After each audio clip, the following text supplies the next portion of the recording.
قدوس قدوس قدوس زندہ جلال اسمانی باپ پاک خدا میں تیرے شکر گزار کرتی ہوں قدوس میں پاک زندہ جلال اسمانی باپ کہ آپ نے مجھے اس لائق سمجھا اور اپنی حضوری میں آنے کا موقع بخشا ہے پاک خدا ہم تو گناہ گار نکمے نکارے لیکن آپ ہمیں اس لائق سمجھتے اور اپنی حضوری میں آنے کا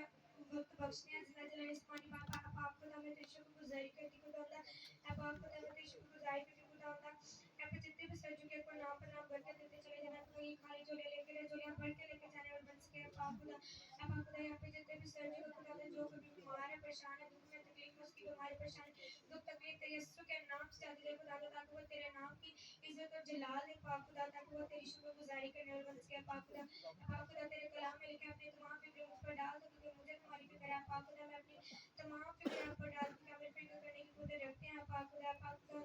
اور جتنے بھی لوگ آنے کا ارادہ رکھتے ہیں ان کو بھی پیار کی طور سے کھینچنا ہے تاکہ وہ ہمارے ساتھ مل کر آپ کے نام کی شکر گزاری کرنے اور بن سکے زندہ جلال اسماعیل باپ آپ کی میٹھی بات جس بندے بندی کے پاس اس کے سر کے بال سے لے کے پاؤں کے تلوے تک جن بیاس کرنا گزرنا اس کو آپ لفظوں کی ترتیب دیتے چلے جانا ہے قدوس مہربان زندہ جلال اسماعیل باپ اے پاک خدا جب وہ خدا نہ بولے تو اس میں آپ کا پاک روح ہو کر بولے پاک خدا جیسے ہم پانی کے نالے کو ترستے ہیں قدوس مہربان زندہ جلال اسماعیل باپ ویسے ہماری روح آپ کے کلام کو ترستی ہے خدا آج کے کلام پر سلا سے بہت سے خدا روحی خدا کا باعث برکت ہو قدوس مہربان زندہ جلال اسماعیل باپ پاک خدا میں پوری ایک بار پھر سے دعا کرتی ہوں خدا میں اپنی تمام فکر آپ پر ڈال قدوس مہربان زندہ جلال اسماعیل میرے ایمان خدا میری ہر مصیبت کو دور کرنے کی قدرت رکھتے ہیں پاک خدا میں تیرے نام کی شکر گزاری کرتی کہ آپ نے مجھے اسلام کی جگہ تاکہ خدا اس کے پیسے بھی خدا پہ ہو گئے اور میرا ایمان خدا چشمن جلد سے جلد تبدیل ہو گیا ہم تیرے نام کی شکر گزاری کرنے بچ کے من جو کچھ مانگا ایمان سے میں مسیح یسوع کے نام سے آمین